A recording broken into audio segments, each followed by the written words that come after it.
The Lord be with you. A reading from the Holy Gospel according to Mark. Jesus and his disciples set out for the villages of Caesarea Philippi.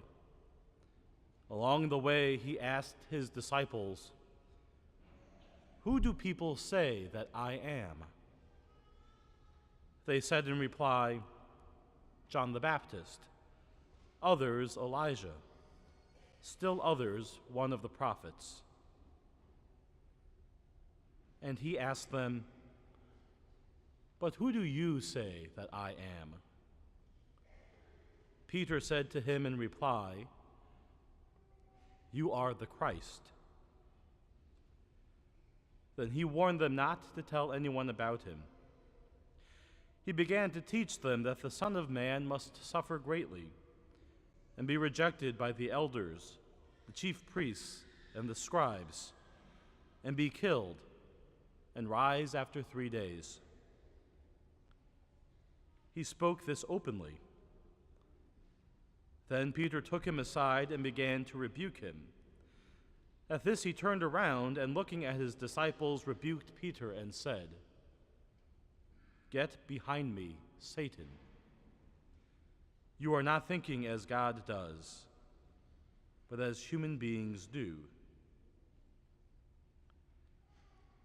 He summoned the crowd with his disciples and said to them, "Whoever wishes to come after me must deny himself, take up his cross, and follow me. For whoever wishes to save his life will lose it, but whoever loses his life for my sake and that of the gospel will save it." The Gospel of the Lord.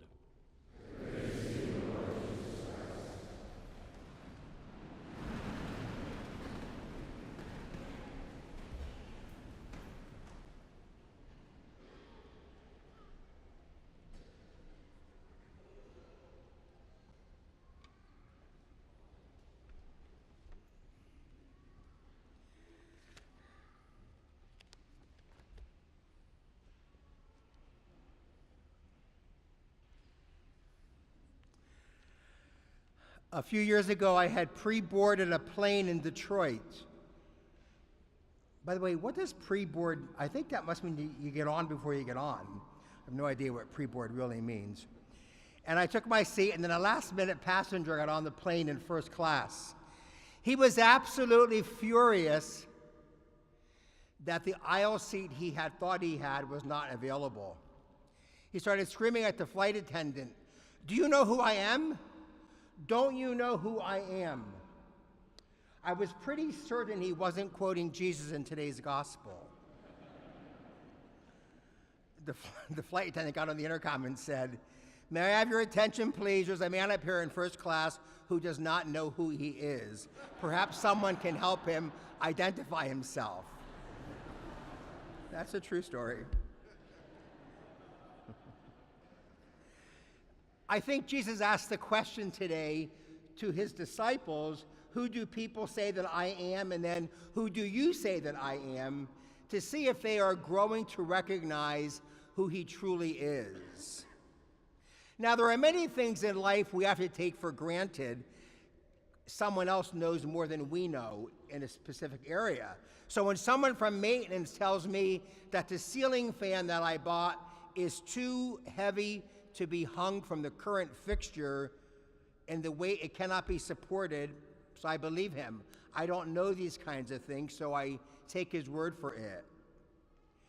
And when the person from OIT is installing my computer, tells me I need a bigger hard drive, it doesn't have enough gigabytes on it, and like gigabyte is something I used to floss with, I thought.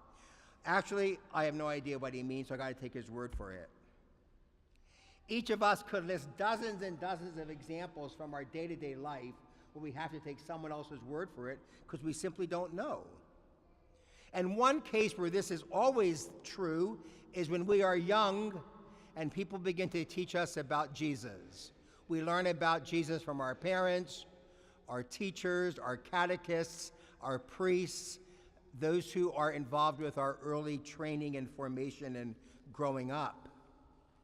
But eventually, each of us has to know who Jesus is from our own lived experience of life and of his presence in our lives, and not because of what someone else told us when we were 5 years old. That's why Jesus began the conversation today with the apostles saying, "Who do people say that I am?" And then he turns and says, "But who do you say that I am?" And that's the question he puts to each one of us. Who do you say that I am? Not who did so-and-so tell you, or who did this person tell you I am, but who do you say that I am? So how do we go from saying what people told us about Jesus and about how he is and who he is to actually answering the question in the first person singular? This is who I say he is. We can come to know Jesus based on the second reading today when our faith and our deeds match. When our faith is lived out in our deeds, in our generous service of others. That's one way that our faith, our knowledge of Jesus, our firsthand experience of him comes to life. A second way would be, unless we are absolutely fascinated by Christ, we will always give someone else's answer. When we become fascinated by Christ, mesmerized by him, then we can begin to answer that question in the first person singular. We become fascinated with Jesus by spending time with him, by wanting to know him, wanting to love him, wanting to be with him. This means, of course, that we must spend time with him every single day. There is no substitute for prayer, no substitute for spending time with our Lord, however that works itself out in your daily life. Then we begin to see him and to know him, to love him, to desire him. And we can answer the question a little bit more in the first person singular. This is who I say that Jesus is. It might still sound similar to what someone else told us when we were children, but now it's our own answer and not someone else's. And another way we come to know Jesus is by picking up our cross and following him. Now, what does that mean? It could mean putting up with someone disagreeable, facing a difficult situation in your life, bearing an illness patiently. These are all examples, and there are many more, of taking up your cross. One thing for sure, even though Notre Dame had a few good end runs yesterday, there are no end runs around the cross. You cannot do an end run around the cross. It must be embraced head on.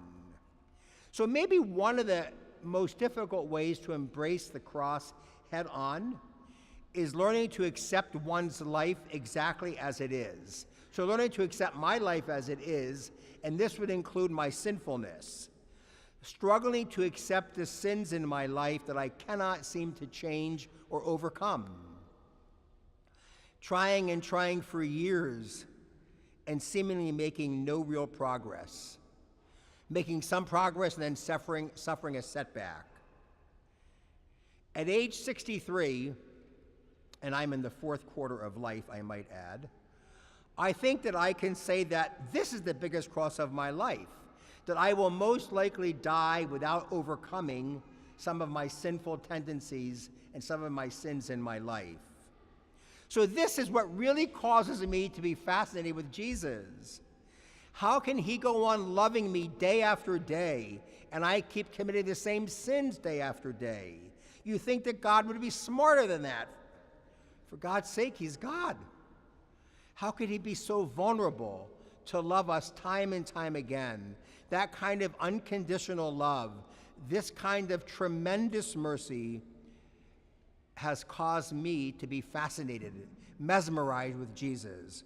What must God be like to love us in this fashion? To love us day after day, moment after moment, never turning from his love for us, even though we constantly and continually fail. So how interesting is that we might come to know the answer to the question, who do you say that I am, because of our weaknesses and because of our sinfulness? But you know, there's that great phrase in Spanish, Dios se vale de todo, which means God makes use of everything. Everything.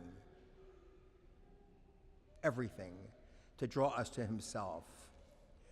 So the question that Jesus puts to you and to me, who do you say that I am?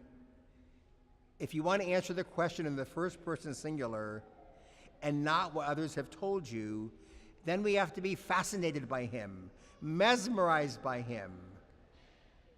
And this can happen through our service of others, spending time with him, and through our acceptance of ourselves as we are, and then even accepting more so his constant forgiveness and mercy.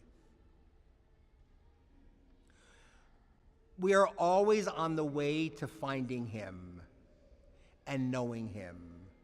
To be on the way is kind of an arrival anyway. Bernard of Clairvaux says, "You would not be seeking me unless you already had found me."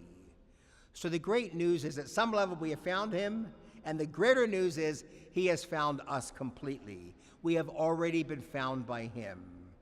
Having been found by Jesus and cherished by him and loved by him, and having had his mercy poured out upon us, is already an answer to the question, who do people say that I am? This is who he is, this kind of God. He is for us.